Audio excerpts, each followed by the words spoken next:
Wise করোনার সময় কেঁদে কেঁদে বলেছিলেন, ও ভাই আমার শুনে কেঁদে। একদিন আমার কানে একটা আওয়াজ এলো, আল্লাহ নবী নাকি উহুদের জমিনে গিয়ে যুদ্ধ করতে গিয়ে আমার রাসূলুল্লাহ দাঁত ভেঙে গিয়েছে। দাঁতটা ভাঙার পরে নবী নাকি বেহুশ হয়ে গিয়েছে। কথাটা যখন আমার কানে এসে পৌঁছালো, আমি ওয়াইস করলি রাসূলুল্লাহ ভালোবাসায় আমি আর নিজেকে রাখতে পারলাম না।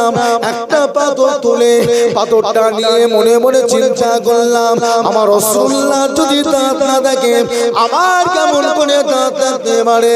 পাথর দিয়ে মেরে মেরে আমি আমার একটা দাঁতকে ভেঙে দিলাম।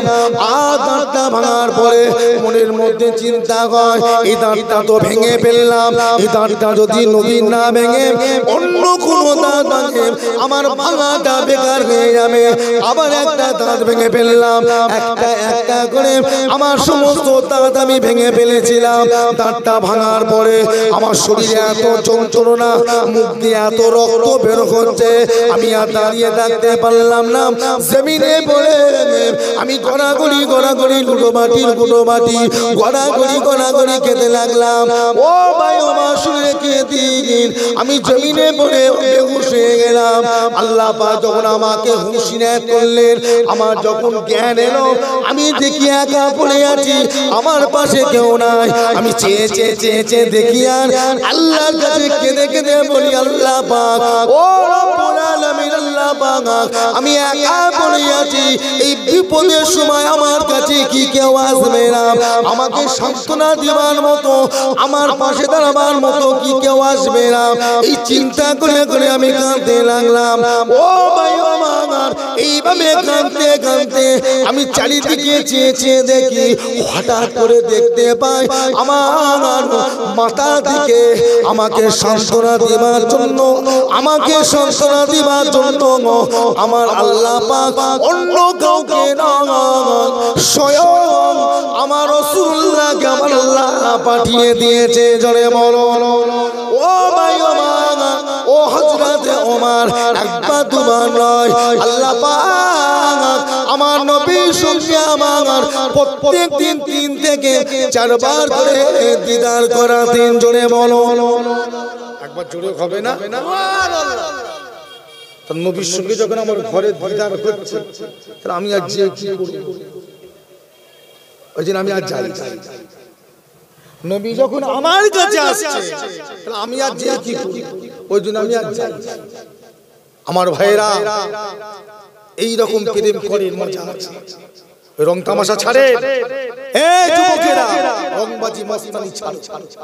হাতের মধ্যে বালা দিয়ে মনে করো যে তুমি বিরাট ডন হয়ে গেছে, না? কি রকম আছে না? না, গলার মধ্যে চেন, কানের মধ্যে দুল দিয়েও মনে করেছো বিরাট ডন। আবার ইদানিং দেখছি কিছু কিছু ছেলে মেয়েরা এরা আবার পায়ে কালো কার বেঁধে ঘুরছে। আছে না? না, এর কথা বলে, কালো পালো পায়ে কালো কার বেঁধে ঘোরে। কেন বেঁধে ঘোরে কেউ বলতে পারবেন? এই কেন ঘোরে একটু কেউ বলতে পারবেন? স্টাইল, পায়ে কার বাঁধার স্টাইল হলো। কেন ঘোরে? কারণটা ওদেরকে জিজ্ঞাসা করে দেখবেন, বলবে এটা হচ্ছে নজর কাট, যাতে কেউ নজর টজর না দেয়, তার জন্য পায়ে কালো কার বেঁধেছে। কথা শুনতে পাচ্ছেন? পায়ে বেঁধেছে। তাই হাদিস পাকে নিশ্চয়ই কোন জায়গায় লেখা আছে, কোরআন পাকে লেখা আছে যে কেউ যদি নজর দেয় তার জন্য বাঁধার জন্য তোমরা পায়ে কালো কার বাঁধবে। কোন জায়গায় বলা আছে কি? আছে কি? তাহলে আপনি মুসলমান হয়ে কেন মানলেন? কার কথা শুনে মানলেন? কে বলল? কে বলল? ও আল্লাহ নবী দিন দুনিয়া বাদশা বলে, তোমরা যাকে অনুসরণ করবে, যাকে দেখে দুনিয়াদারি করবে, যার মতো তোমরা দুনিয়াতে চলবার চেষ্টা করবে, ওই অবস্থায় যদি তোমরা মারা যাও, তাহলে কিয়ামতের দিনে আমার আল্লাহ পাক ওদের সঙ্গে তোমার হাসর করাবে। জোরে বলো নাউজুবিল্লাহ। হ্যাঁ, জোরে বলো নাউজুবিল্লাহ। পায়ে কালো কার বেঁধেছে। কোন নায়িকা দেখেছে কি কোন নায়িকা দেখেছে? ওইভাবে আল্লাহ রাসূল বলছে কিয়ামত ও সুন্দর হাসর হবে। কি গো, মেনে নেবেন তো? এই মানতে পারবেন তো? তখন আর চালাকি চলবে না। আল্লাহ দুনিয়াতে বলে দিয়েছে তোমাকে, যার সঙ্গে যার ভালোবাসা, যার সঙ্গে যার মোহাব্বত, যার সঙ্গে যার মুআমালাত, যার সঙ্গে যার ওঠা বসা, যার সঙ্গে যার ভক্তি, যে যাকে ভালোবাসবে ওই অবস্থায় মারা যাবে, কিয়ামতে তার সঙ্গে তার আল্লাহ হাসর করাবে। আর একবার জোরে বলুন না সুবহানাল্লাহ। ব্যাস, আপনি চিন্তা করে দেখেন কার সঙ্গে হাসর কি করবেন, কোথায় যাবেন, সাবধান হয়ে যান। যুবকেরা ভালো হয়ে যান, আল্লাহ কিন্তু কাউকে ছাড়বে না গো, কাউকে ছাড়বে না আল্লাহ পাক, কাউকে ছাড়বে না। ভালো করতে শিখে, যদি নজর লাগার সম্ভাবনা থাকে কি করবে? নজর একটা আছে, আল্লাহ রাসূল বলছে বদ নজর খুব খারাপ জিনিস, বদ নজর। তো বদ নজর থেকে বাঁচতে গেলে কি করতে হবে? নবী বলছে যার উপর নজর দেবে ওই দিকে তাকিয়ে তুমি একবার মাশাআল্লাহ মাশাআল্লাহ মাশাআল্লাহ বলে একবার তাকাও বা হাত বুলিয়ে দাও, ফু দিয়ে দাও, যাও কিয়ামত পর্যন্ত কেউ নজর দিতে পারবে না। একবার জোরে বলবেন। আর তুমি তা না করে পায়ে কালো কারবেদের জন্য নজর না রাখতে, তাতে কেউ নজর না দিতে পারে, এটা হয় কোনোদিন? মনে রাখবেন ভাই, আল্লাহ কিন্তু ছাড়বে না। তুমি যেই হও কবরে যেতে হবে।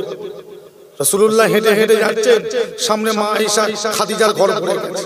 তা আল্লাহ নবী সাহাবাদের বলল, বাবা একটু তোমরা থাকো, এখানে থাকো, আমি একটু খাদিজার সঙ্গে দেখা করে আসি। এই বলে আল্লাহ নবী ঘরের মধ্যে ঢুকে গেলেন। রাসূল পাক এই বলে রাসূল পাক ঘরের ভেতর ঢুকলেন। আম্মা জান খাদিজা আল্লাহ নবীকে দেখে যেন মনে হচ্ছে আকাশের চাঁদ নেমে এসেছে।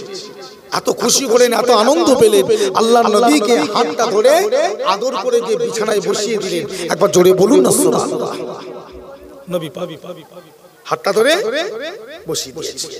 আল্লাহ নবী যে বসে আছে, তা আল্লাহ নবী বলছে খাদিজা এসো আমার পাশে বসো, খাদিজা এসো আমার পাশে বসো, আমার পাশে বসো।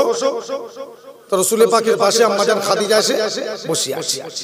এই কথা ও কথা, এই গল্প ও গল্প, এই কথা ও কথা বলতে বলতে বলতে বলতে আল্লাহ নবী আম্মা জান খাদিজা রাদিয়াল্লাহু তাআলা আনহার কোলের উপরে মাথা মোবারকটা দিয়ে আমার রাসূলুল্লাহ শুয়ে পড়লেন। একবার জোরে বলুন না সুবহানাল্লাহ। কি মহব্বত, স্বামী স্ত্রীর ভালোবাসা। আমরা এরকম করি, আমরা এরকম করি। বিবির কোলে স্বামীর শোয়াটা হলো সুন্নাত, আল্লাহ নবী শুয়েছে। তা মা খাদিজা কোলের উপরে আল্লাহ নবী মাথা মোবারক করে শুয়ে পড়লেন। এই কথা ও কথা, এই কথা ও কথা, নানান রকম আলোচনা হচ্ছে। কথা বলতে বলতে হঠাৎ করে আল্লাহ নবী দেখছেন মা খাদিজা বসে বসে কাঁদছে, তাজ্জার করে কাঁদছে। আল্লাহ নবী বলে, খাদিজা তোমাকে আমি রাগ করেছি? না ইয়া রাসূলুল্লাহ। তা কিছু বলেছি? বলছে না ইয়া রাসূলুল্লাহ। তা কাঁদছো কেন? চুপ করে আছে। তুমি কাঁদছো কেন? চুপ করে আছে, কোনো কথা বলে না। কেন কাঁদছো আমাকে বলো? উত্তর দিচ্ছে। বেশ কয়েকবার জিজ্ঞাসা করা পড়ে আম্মা জান খাদিজা বললেন, ইয়া রাসূলুল্লাহ বিল্লাহ, একটা কথা আমার মনে পড়ে গিয়েছে, যে কারণে আমি খাদিজা বসে বসে কাঁদি। আল্লাহ নবী বলে, খাদিজা কি কথা মনে পড়েছে আমাকে বলো। বলি, ইয়া রাসূলুল্লাহ বিল্লাহ, আপনি বলেছে খাদিজা মানুষ মারা যাবার পরে যখন ওই মানুষটাকে কবর দিয়ে যে যার মতো চলে যাবে, ওই মানুষটাকে কবর দিবা বলে সবাই যখন চলে যাবে ওই মানুষটা কবরে একা হয়ে যাবে। ওই মানুষটার সঙ্গে কবর মোলাকাত করতে আসবে, বুকে বুকে মিলতে আসবে। কবরের পাশের মাটিটা ওই মানুষটাকে এত জোরে টিপে ধরবে, মানুষের হাড় হাড়ি গোশতগুলো ধুলোর মতো বালুর মতো হয়ে যাবে। ইয়া রাসূলুল্লাহ বিল্লাহ, এই কথাটা আমার মনে পড়ে গিয়েছে। আমি খাদিজা বুড়ি হয়ে গেছি, শরীরে ক্ষমতা নাই, শরীরে জোর নাই, যার জন্য আমি খাদিজা বসে বসে কাঁদি। আল্লাহর কাছে বলি, আল্লাহ আমি বাঁচবো কেমন করে, কি করে কবর থেকে বাঁচবো? এই নওজোয়ান যুবকেরা আমার আল্লাহ পাক আমার নবীকে শুধু দুনিয়ার বাদশা করে না গো, আখিরাতের বাদশা করেছে। নবী যদি বাদশা হন, বিবি হিসাবে আম্মা জান খাদিজা খাবে বেগম, দুনিয়ারও বেগম, জান্নাতেরও বেগম। নবী যদি দুনিয়া রাজা হয় জান্নাতের রাজা হবে। সেই সূত্রে আমার নবী পাকের বিবি আম্মা জান খাদিজা দুনিয়ার রানী হবে, জান্নাতের রানী হবে। রানী হয়ে তার মনে এত ভয়, রানী হয়ে তার মনে এত চিন্তা। ইয়া রাসূলুল্লাহ বিল্লাহ, আমি খাদিজা চিন্তা করি কেমন করে আমি বাঁচবো, কবর থেকে কি করে বাঁচবো। আল্লাহ নবী বললেন, ও বিবি খাদিজা চিন্তা করো না, আমার আল্লাহ পাক তোমাকে বাঁচিয়ে দেবে।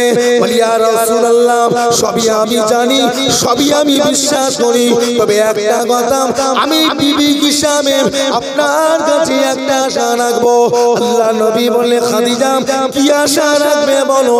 ইয়া রাসূলুল্লাহ হাবিবাল্লাহ, আমি খাদিজা জানি না কবে মারা যাব, তবে আপনার কাছে আশা হলো আপনার একটা জুব্বা আমাকে দিতে হবে। আল্লাহ নবী বললেন, ও খাদিজা আমার জুব্বা তোমাকে আমি দেবো, তবে আমার জামা জুব্বা নিয়ে তুমি কি করবে বলো। বলি ইয়া রাসূলুল্লাহ, আমি খাদিজা যখন মারা যাব ওই জুব্বাটা আমাকে কাপড় করে দেয়া হবে, ওই অবস্থাতে আমাকে কবর দেয়া হবে। আল্লাহ নবী বললেন, ও খাদিজা আমার জুব্বা জামা পরে তুমি কবরে যাবে কেন, কি হয়েছে? আম্মা জান বললেন, ও আল্লাহ নবী আমি বিশ্বাস করি আপনার জুব্বা নিয়ে যদি খাদিজা আমি কবরে যেতে পারি, আমার আল্লাহ পাক কিয়ামত পর্যন্ত আমার কবরে কোনো আযাব দেবে না।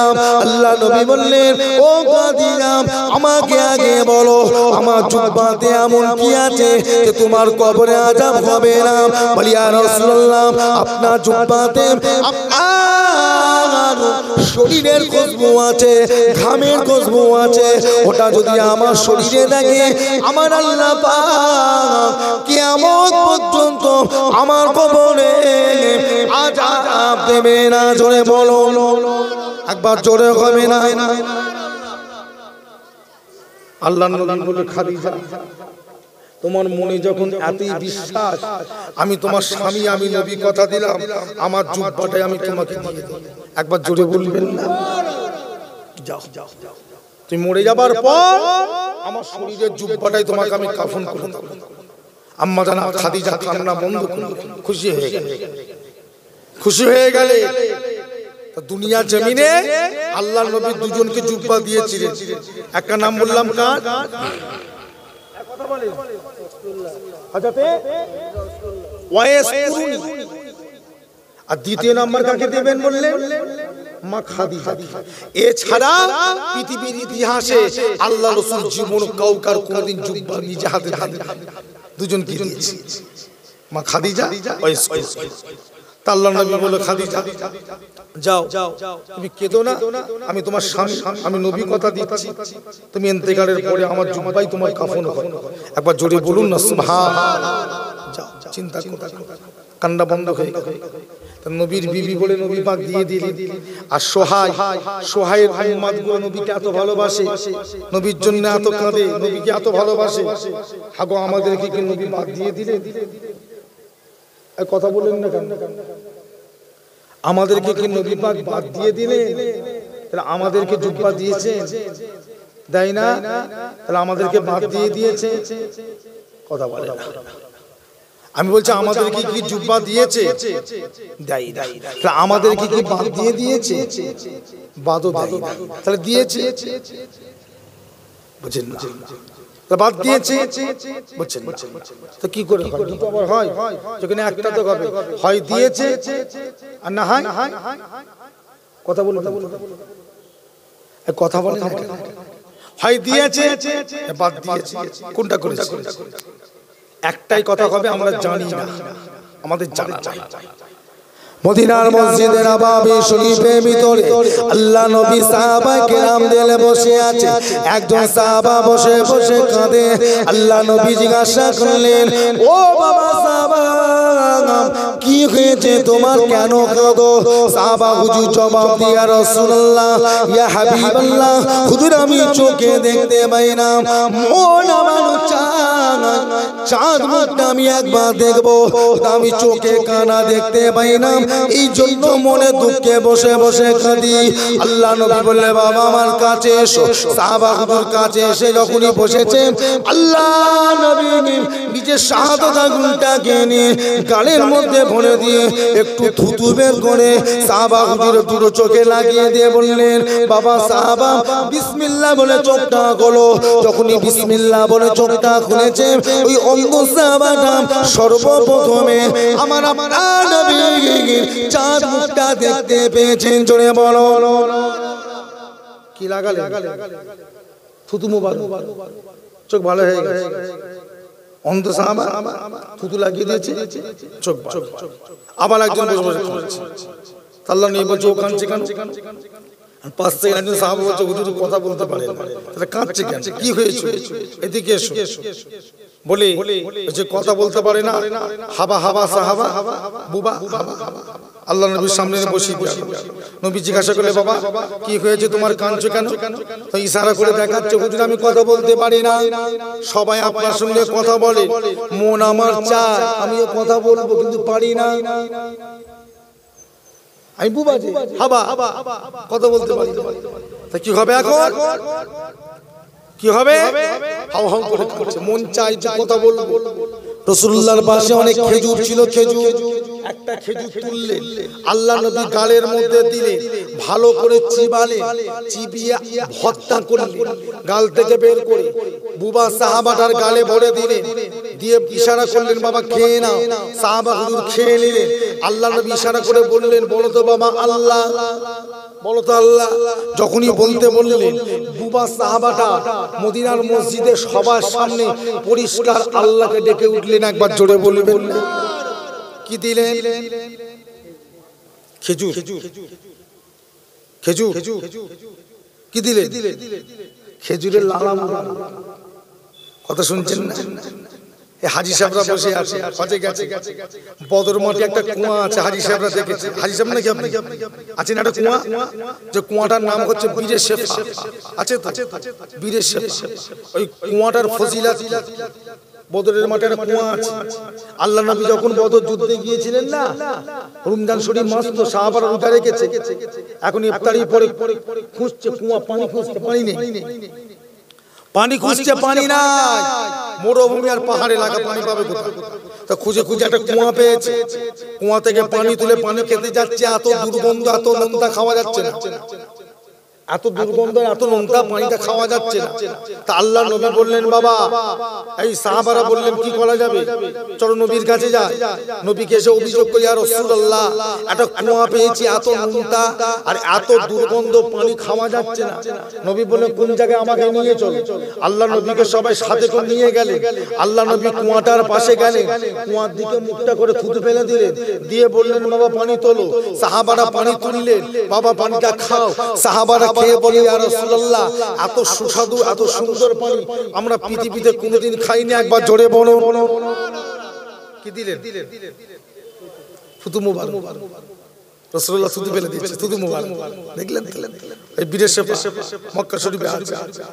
যারা আল্লাহর হাজী বান্দা হজে যায়, ওই বদরের মাঠে গেলে ওই কুয়াটার পাশে বাসটা কেটে দাঁড় করে আর বলে দেয়, বীরে শেফা পানি, যারা যারা খাবেন খেয়ে না, যারা মানে খাবেন খেয়ে না, বীরে শেফা। আল্লাহ আমাদের সকলকে যাবার তৌফিক দান করে বলুন আল্লাহুম্মা আমিন। আমার ভাই জানেরা, আবু বকর সিদ্দিককে আল্লাহ নবী যাচ্ছেন কোথায়? কোথায়? হিজরত। মক্কা ছেড়ে চলে যাচ্ছে, কাফেররা রাসূলকে মারবে, তাড়িয়ে দিয়েছে, চলে যাচ্ছে। সারা রাত দুজনে হেঁটেছে। কত হাঁটবে, কষ্ট হয় না? কষ্ট হয় না? তা আবু বকর সিদ্দিক আল্লাহ নবীকে বলি, ইয়া রাসূলুল্লাহ, বলো বাবা।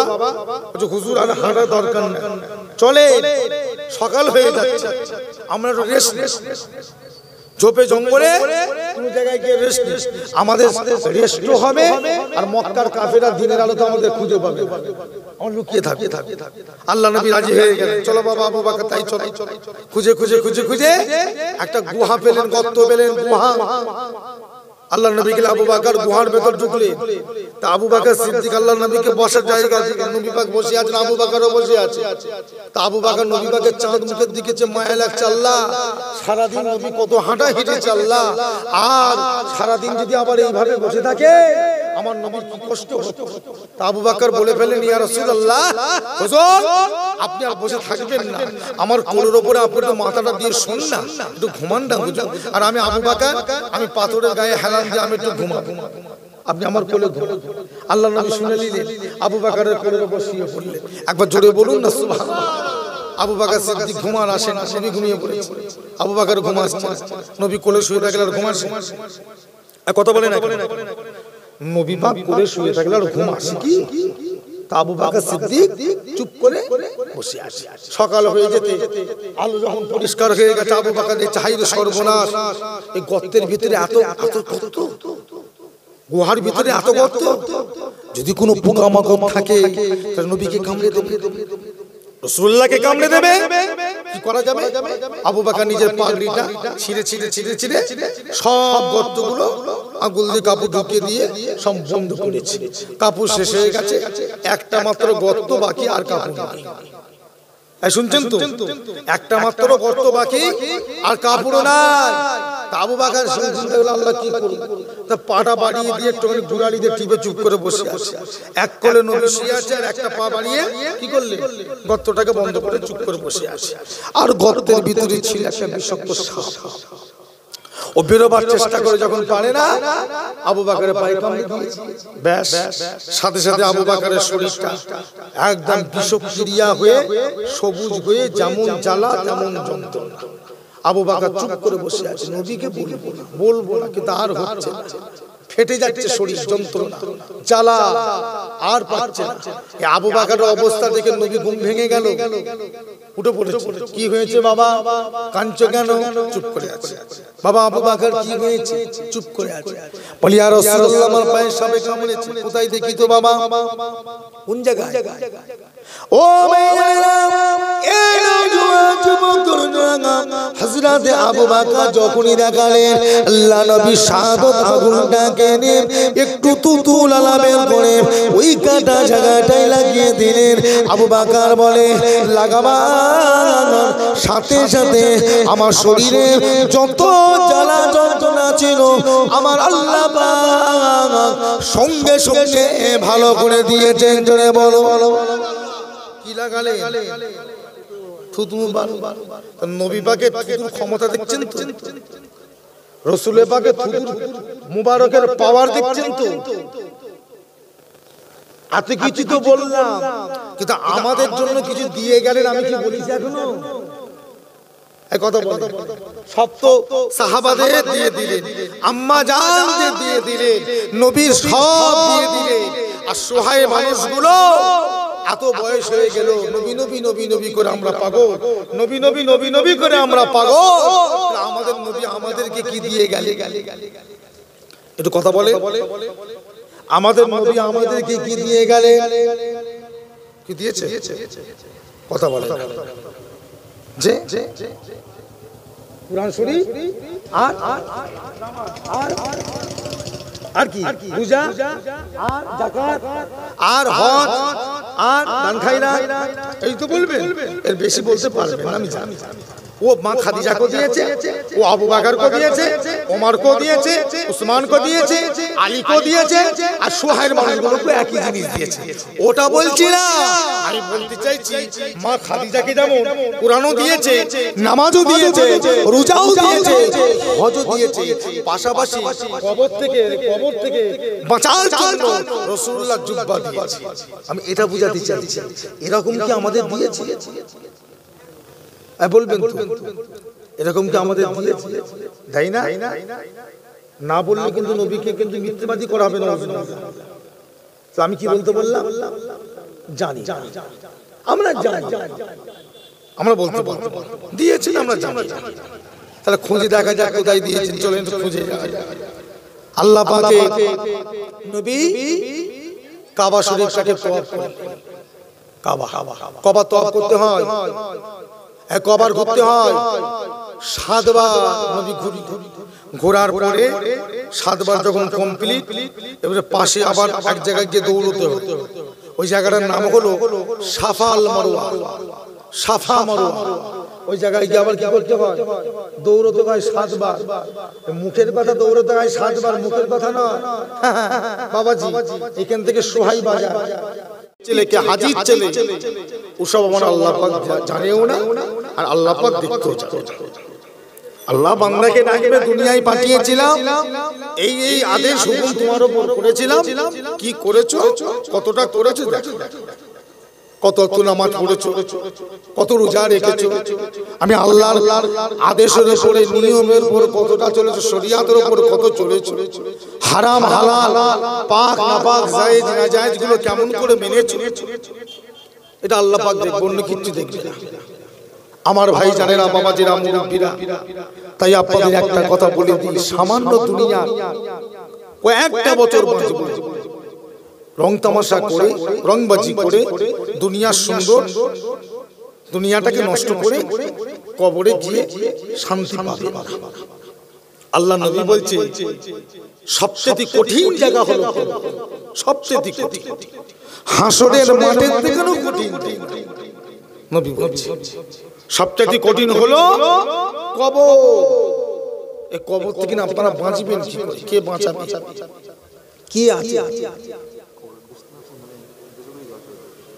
বলে কে বাঁচাবে? হই হই করে ঘুরছে, নিজের বাপ দাদু গুলো শুয়ে আছে, নিজের মা চলে গেছে, বাপ চলে গেছে, দাদা দাদি চলে গেছে, নানা নানি চলে গেছে, চির জনমের মতো বিদায় নিয়ে চলে গেছে। তারা জীবনে কোনোদিন আমাদের কাছে আসবে আর ফিরবে? বলুন বলুন, তাহলে চলে গেল। একদিন আমাদেরকে তো ওই রাস্তার পথিক হতে হবে। যে নবীকে আল্লাহ পাক সৃষ্টি না করলে तमाम পৃথিবী আল্লাহ পাক সৃষ্টি করতেন, সেই নবী পাককে আল্লাহ পাক দুনিয়া থেকে তুলে নিয়েছে। কি লাইন? এই আমার নবীকে আল্লাহ তুলে নাই না? আর নবী কোথায়? তিনিও বিদায়। যাকে সৃষ্টি না করলে আল্লাহ तमाम পৃথিবীর কিচ্ছু করতেন না, সব আমার নবীর ওসিলায়। 18,000 মখলুক আমার নবীর ওসিলায়। তা আল্লাহ পাক আমার নবী পাককে দুনিয়া থেকে তুলে নিয়ে নবী দুনিয়া ছেড়ে চলে গেলেন। সোনার মদিনা শরীফে সবুজ গম্বুজের নিচে আল্লাহর নবী আরাম করছেন, ওইখানে শুয়ে আছেন। আর কিয়ামত পর্যন্ত, হাসর পর্যন্ত আল্লাহর নবী ওই জায়গাটায় শুয়ে থাকবেন, ওই জায়গায়। আর কোনদিন আসবে নবী? এক কথা বল, নবী পাক আর কোনদিন দুনিয়া আসবে? তার নবীকে যদি আল্লাহ পাক দুনিয়া থেকে তুলে নেয়, আমার নবীকে যদি আল্লাহ তুলে নেয়, তাহলে আপনাকে আমাকে কি রেখে দেখে একটু চিন্তা করবেন না ভাই? একটু ভাববেন না? একটু মনের আনন্দ, মনের খুশির জন্য সব ছেড়ে দেবেন? সামান্য 2-5 মিনিট, 10 মিনিট, 20 মিনিট, 1 ঘন্টা, একটা দিন আল্লাহর নবীর গভীর রাতে শরীর খারাপ যেন বেড়ে যাচ্ছে, শরীর খারাপটা বেড়ে যাচ্ছে। কি দেখতে পেলে? মা আয়েশা দেখছে আল্লাহর নবীর শরীরটা কাঁপছে, মানে এত কমজোরি হয়ে গেছে, থরথর থরথর করে শরীরটা কাঁপছে। আম্মা আয়েশা জিজ্ঞাসা করলেন, ইয়া রাসূলুল্লাহ, আপনার শরীরটা কি খুব খারাপ লাগছে? খুব খারাপ লাগছে। আল্লাহর নবী বললেন, আয়েশা, আমাকে খুব ঠান্ডা লাগছে, ঠান্ডা লাগছে। মা আয়েশা তাড়াতাড়ি করে একটা চাদর নিয়ে আল্লাহর নবীকে ভালো করে চাপা দিলেন, চাদরটা গায়ে দিয়ে দিলেন। দেওয়ার পরও দেখছে আমার নবী পাকের কাঁপুনি বন্ধ হচ্ছে না। কি করা যায়? এত রাতে কোথায় যাবে? কার কাছে যাবে? মহিলা মানুষ, মেয়ে মানুষ কোথায় যাবে রাতে? সব তো ঘুমাচ্ছে, যার মতো শুয়ে আছে।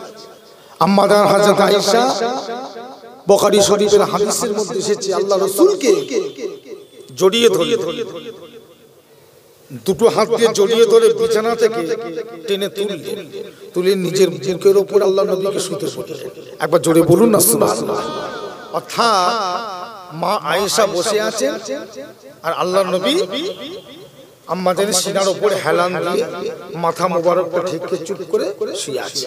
আম্মা জান আয়েশা জড়িয়ে ধরে আছে, যাতে মা আয়েশার শরীরের গরমে আল্লাহর নবীকে ঠান্ডাটা একটু কম লাগে। জড়িয়ে ধরে চুপ করে শুয়ে আছে। আল্লাহ নবী চোখটা বন্ধ করে আছে, শরীর খুব খারাপ, ঘুমোচ্ছেন, জেগেই আছেন কিন্তু চোখটা বন্ধ করে। ওই গভীর রাতে হঠাৎ করে কোথা থেকে জানে একটা সালামের আওয়াজ এলো। আল্লাহ নবী সালামে জবাবটা দিয়ে চোখটা খুললেন। আমার নবী পাক দেখতে চাইলেন এই গভীর রাতে আমাকে কে সালাম দেয়।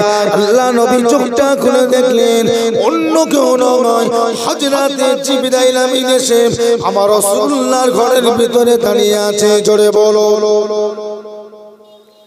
জিবরাইল আমিন এসে চুপ করে দাঁড়িয়ে আছে।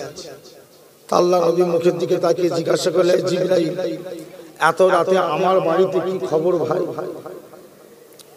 এত রাতে আমার বাড়িতে কি খবর? আল্লাহ পাক কি কোনো খবর টবর পাঠিয়েছে? বলছি ইয়া রাসূলুল্লাহ, তা কি বলেছে বলো। আল্লাহ পাক কি বলেছে বলো। বলি ইয়া রাসূলুল্লাহ, আমি আল্লাহ পাক বলে পাঠিয়েছেন দুনিয়া জমিনে আপনি থাকবেন না, চলে যাবেন। ইয়া রাসূলুল্লাহ, আল্লাহ পাক বলে দিয়েছে দুনিয়া জমিনে যদি আপনি থাকবো মনে করেন, আল্লাহ পাক আপনাকে কিয়ামত পর্যন্ত জিন্দা রেখে দেবেন। আর আপনি যদি মনে করেন চলে যাব, আল্লাহ পাক আমার সঙ্গে মালিকুল মউতকে পাঠিয়েছে, বিয়াদবি করব না, হুকুম দেবেন, আদবে শুনবেন, আপনার রূহটাকে নিয়ে চলে যাব, যেটা বলবে সেটা করব। নবী আমার কথাটা শুনে বেশ কিছু সময় চুপ করে থাকলেন। কিছু সময় জবাব দিলেন, জিবরাইল, ও জিবরাইল, আল্লাহ পাক যখন আমাকে নিবার জন্য পাঠিয়েছে, আমি রাসূলুল্লাহ দুনিয়া জমিনে থাকতে চাই না, আমি দুনিয়া থেকে চলে যেতে চাই। তবে একটা কথা, যাবার আগে আমি রাসূলুল্লাহকে শুনে যেতে হবে। ও জিবরাইল, আল্লাহ পাকের কাছে গিয়ে জিজ্ঞাসা করেন, আমি নবী তো চলে যাব, দুনিয়া জমিনে আমার কোটি কোটি গুনাহগার উম্মতিরা থাকবে, এদের গুনাহগুলো কেমন করে মাফ হবে? এই কথাটা আমাকে শুনে যেতে হবে। হযরত জিবরাইল বললেন, ইয়া রাসূলুল্লাহ, হুজুর আপনি আমাকে একটু সময় দেন, আমি আল্লাহ পাকের কাছে এই কথাটাকে একবার জিজ্ঞাসা করে আসে। হযরত জিবরাইল চলে গেলেন, সাত আসমান পার করে আমার আল্লাহ পাকের আরশে আজিমে নিচে সিজদা পড়ে গেলেন। আল্লাহ পাক জিজ্ঞাসা করলেন, ও জিবরাইল, ও জিবরাইল, কি মনে করে আপনি আমার কাছে এসেছেন বলেন। হযরত জিবরাইল জবাব দিলেন, ও রব্বুল আলামিন, আল্লাহ পাক আপনার হাবিব আমাকে পাঠিয়েছে, হাবিব একটা কথা জানতে চায়, তিনি তো চলে আসবেন দুনিয়া জমিনে, তিনার কোটি কোটি গুনাহগার উম্মতরা থাকবে, সবাই যে গুনাহগার পাপী হবে, এদের গুনাহগুলো কি কাজটা করলে মাফ হবে? এই কথাটা জানতে চেয়েছে। আল্লাহ পাক বলে দিলেন, এ জিবরাইল, চলে যান, আমার হাবিবকে চিন্তা করতে মানা করেন, কাঁদতে মানা করেন। আমি আল্লাহ পাক বলে দিলাম, হাবিবের খাতিরে, হাবিবের গুনাহগার উম্মতিরা যদি মওতের 1 বছর আগে তওবা করে মারা যায়, আমি আল্লাহ পাক ওই তওবাকে কবুল করে ওই বান্দার জীবনের সমস্ত গুনাহগুলোকে আমি আল্লাহ দয়া করে মাফ করে দেব। একবার জোরে হবে না? নারী দেখবে আমার আল্লাহ পাকের মায়া দয়া আছে না? না। 60 বছর গুনাহ করবে, 61 বছর বয়স হয়তো মারা যাবে, তওবা করলে 60 বছরের যা গুনাহ সব। এরকম আল্লাহ আপনি পাবেন কোথায়? এরকম খালে এইরকম সৃষ্টিকর্তা আপনি পাবেন কোথায়? এই পৃথিবীতে 4500 ধর্ম আছে। কত ধর্ম বললাম? 4500 এই পৃথিবীতে ধর্ম আছে। যেমন ইসলাম একটা ধর্ম, সনাতন একটা ধর্ম, খ্রিস্টানদের একটা ধর্ম, ইহুদিদের একটা ধর্ম, এরকম করে 4500 ধর্ম আছে। হাগো, কোন ধর্মে আমার আল্লাহ পাকের মতো খালেক আছে কি? বলে কোন ধর্মে আছে কি? আমাদের ইসলাম ধর্মে আমার আল্লাহ আছে। এরকম সুযোগ আপনাকে দেবে কি? আর আমরা যদি ধেই ধেই করে রং তামাশা করি, হাগো আমার আল্লাহ কষ্ট হয় না, মায়া লাগে না যে আমার বান্দায় তোকে আমি পাঠালাম কত আশা করে, আর তুই দুনিয়ায় গিয়ে কি করছিস, সেটাকে আমার আল্লাহটা মায়া লাগে না, কষ্ট হয় না? বলবেন ভালো হতে শেখেন, পরিবর্তন হন, চরিত্রবান হন, আখলাকবান হন, আখলাকে রাসূল তৈরি। জিবরাইল আমিন ফিরে চলে এলে আল্লাহ রাসূলকে বললেন কথাটা। আচ্ছা আপনারা বলেন এই কথাটা শুনে আমার নবী খুশি হবেন না হবেন না? আপনারা কি বলছেন? আমার নবী খুশি হবেন না হবে না? হবে। আমার নবী খুশি না, আমার নবী খুশি নয়। সঙ্গে সঙ্গে জবাব দিলেন জিবরাইল, আল্লাহকে গিয়ে বলো আমার সব উম্মতরা কি সমান?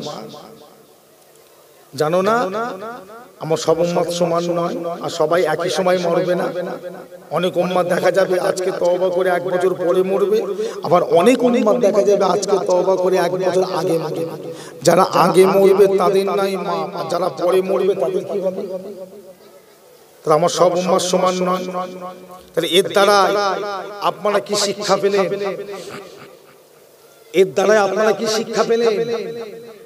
দুনিয়ার মানুষ আমরা এতটাই গাফেল, এতটাই ভুলমন, এতটাই দুনিয়াদারি, বছরে একবার তওবা করার সময়টাও আমরা পাবো না। এটা তো বুঝা গেল। বছরে একবার সময়ও পাবো না তওবা করার। বলুন না আজকে সারা দিনে কত গুনাহ করলেন, কত গুনাহ করেছেন? চোখের গুনাহ, হাতের গুনাহ, মুখের গুনাহ, মনের গুনাহ, শরীরের গুনাহ। কি হয়েছে না? এই যে ছেলে মেয়েগুলো ঘুরছে, চোখের গুনাহ করছে, হাতের গুনাহ করছে, পায়ের গুনাহ করছে, মনের গুনাহ করছে, আবার শরীরে ওই যে মেয়ে ছেলে যে ঠেকছে ওটাও একটা গুনাহ। এই গুনাহগুলো মাফ হবে কি করে? ওরা কি মনে করছে তওবা করলে আল্লাহ মাফ করে দেবে? এত সহজ? তওবা করলে যদি সব সময় মাফ হয়ে যেত তাহলে বাবা আদম কার মা হাওয়াকে আল্লাহ 3 থেকে 350 বছর আর কাঁদাতো না। কথা বুঝছেন না? 3 থেকে 350 বছর কেঁদেছে তবে মাফ হয়েছে। আমরা অতদিন বাঁচবো? কথা বলেন আমরা অতদিন বাঁচবো? 3 থেকে 350 বছর কেঁদেছে। একটা খালি খাতা করে ফেলেছিলেন। আল্লাহ পাক বলেছেন আদম ওই গন্ধম গাছের ফলটা তুমি খাও, সব খাও, ওটা খাও। ব্যাস শয়তানের ধোঁকায় পড়ে বাবা আদম আর মা হাওয়া খেয়ে ফেলে। বাবা আদম বুঝতে পারে না মা হাওয়া দিয়েছে, খেয়ে ফেলেছে। আর ইবলিস শয়তান মা হাওয়াকে ধোঁকা মেরেছে। হাওয়া খবর পেয়েছো কি খবর? আল্লাহ বলেছে গন্ধম গাছের ফল যদি না খাও তোমাদের জান্নাত থেকে বের করতে। তখন ইবলিস শয়তান জান্নাতে ঢুকতে পারত। ইবলিস শয়তান তখন জান্নাতে ঢুকতে পারত। তা মা হাওয়া মহিলা মানুষ ভয় খেয়ে গেছে। কি বললে? বলছে হ্যাঁ আল্লাহ তোমাদের বের করে দেবে যদি ফলটা না খাও। মেয়ে মানুষ কি করবে? শয়তানের ধোঁকায় পড়ে খেয়ে ফেলেছে। বাবা আদমকে খাইয়ে দিয়েছে। ব্যাস আল্লাহ পাক নামাজ হয়ে গেলেন। বাবা আদম আর মা হাওয়ার পোশাক খুলে আল্লাহ দুজনকে দুনিয়ায় ফেলে দিলেন। দুজনকে দুই জায়গায় ফেলে দিলেন। একজনকে ফেললেন জিদ্দা, আর একজনকে ফেললেন সিংহল, বর্তমান যেটা শ্রীলঙ্কা। দুজন দু জায়গায় পড়লেন।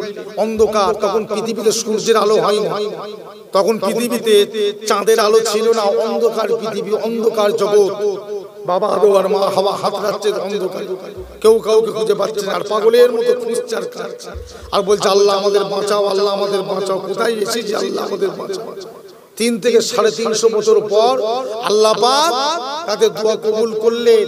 মা হাওয়ার বাবা আদমকে ওই আরাফাত বলে একটা জায়গা আছে মক্কা শরীফে, আরাফাত। হাজী সাহেবরা দেখেছেন আরাফাতের ময়দানে, আপনারা মোবাইলে দেখেছেন যে জায়গায় আল্লাহর হাজী বান্দারা ইহরাম পরে পাথরের গায়ে দেখে হেলানটা পড়ে আছে, মরুভূমির বালুতে পড়ে আছে। দেখেন না ফাঁকা মাঠে? আর পাহাড় মতো ছোট মতো পাহাড় আছে, পাহাড়ের মাথায় দেখবেন একটা সাদা পিলার আছে, পিলার আছে, দেখেছেন না মোবাইল? ওই জায়গাটা হচ্ছে আরাফাত। এই আরাফাতের ময়দানে আল্লাহ পাক দুজনকে এক জায়গায় আল্লাহ সাক্ষাৎ করালেন। দুজন মিলে একসঙ্গে দোয়া চাই আল্লাহ পাকের দরবারে, তবে দোয়া কবুল হয়েছে। 3 থেকে 350 বছর পর। অন্যায় কি করেছিলেন? নবীদের অন্যায় ঠিক খাতা করেছিলেন। কি খাতা করেছিলেন? কি করেছিলেন? আল্লাহ মানা করেছেন, খেয়ে ফেলেছে। আর তার থেকে কত কঠিন কঠিন কাজ আমরা করে ফেলেছি। এরা ভাবছেন কি তওবা করলেই মা এত সহজে মাফ হওয়াটা তো সহজ নয় গো। আল্লাহ মাফ করলে তবে তো। এখনো বলছি ভাই ভালো হয়ে যান, যা করেছেন ভুল স্বীকার করে আল্লাহর কাছে মাফি চান। আল্লাহ পাকের রহমতের মাস চাঁদ উঠেছে নতুন, যে নতুন চাঁদ উঠেছে।